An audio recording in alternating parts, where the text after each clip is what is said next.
Mainit-init na Philippine balita. government, particularly the economic managers, need to adapt to change our global this after the country has been used as one of the strongest markets vulnerable to changes in monetary policy in the United States and China.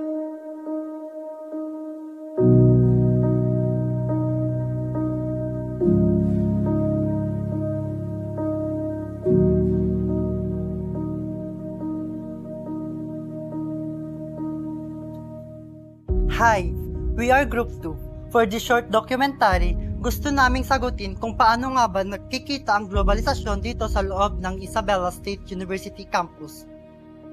Kaya ngayon, andito tayo sa loob ng Isabela State University at Tiague Main Campus upang makita natin kung paano nga ba nagko-connect ang global life at local life ng mga tao dito. Kaya tara, samahan niyo ako. Madalas iniisip natin na ang globalization ay tungkol lang sa malalaking bansa, like international companies at world news. Pero sa totoo lang, araw-araw natin itong nakikita at nararamdaman. Sa room, sa canteens, sa programs, at pati sa culture ng mga estudyante na na-influence ng napakaraming global trends.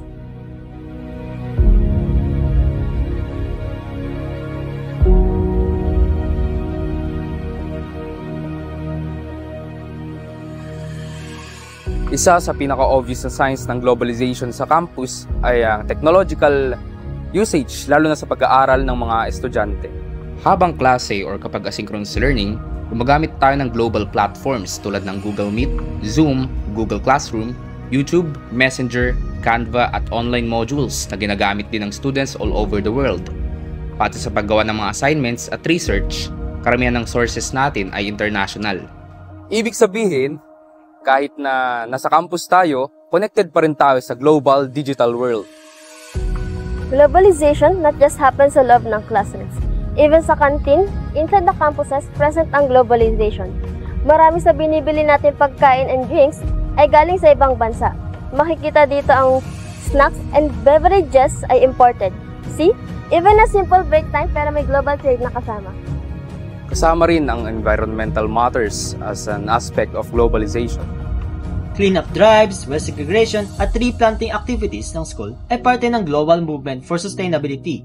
Kahit small actions, may impact pa rin ito sa overall environment. Isa sa mga pinaka-visible na part ng globalization ay ang culture. As Filipino tends to adapt cultures that we see online, from K-pop music, to anime, to global fashion, to foreign music. Halo-halong influence ito sa mga students. Mixed cultures ang nagpo-form sa mga identity ng mga kabataan ngayon.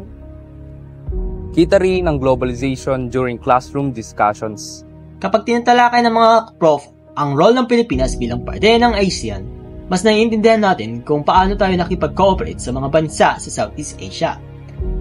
Napag-uusapan ang trade agreements, cultural exchange, tourism, at security partnerships. Kahit simple discussions lang, nakikita natin kung paano nag-work ang global and regional connections.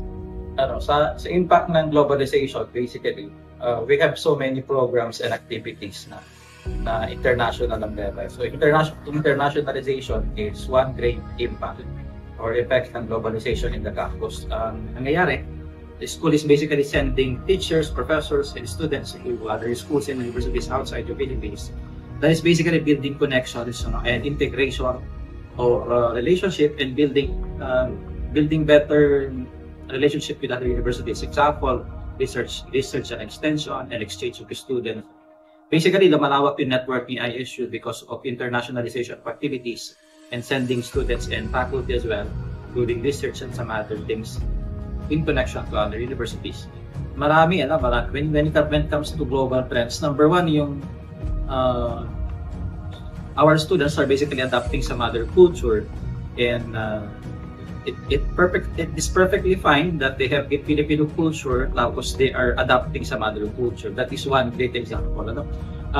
Syempre yung with regard to technology, advancement of technology, the use of technology itself, the supra or mega mediatization itself is one great example na nakikita natin dito sa school. Yung paggamit nila ng technology and how to use it well in their classes, in their activities. Isa yan sa mga major reality na nakikita natin dito.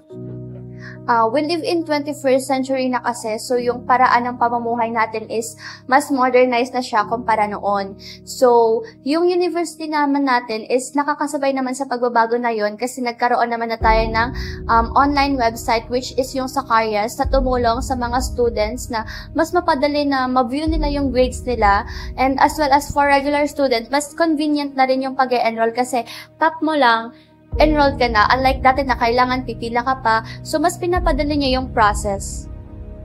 Globalization brings opportunities, knowledge exchange, diversity, and new ideas. Sa technology, mabilis at unlimited ang access to global data. Sa kantin, ramdam ang global economic exchange. Sa school discussions, natututo tayo tungkol sa global governance at sa role ng Pilipinas sa ASEAN.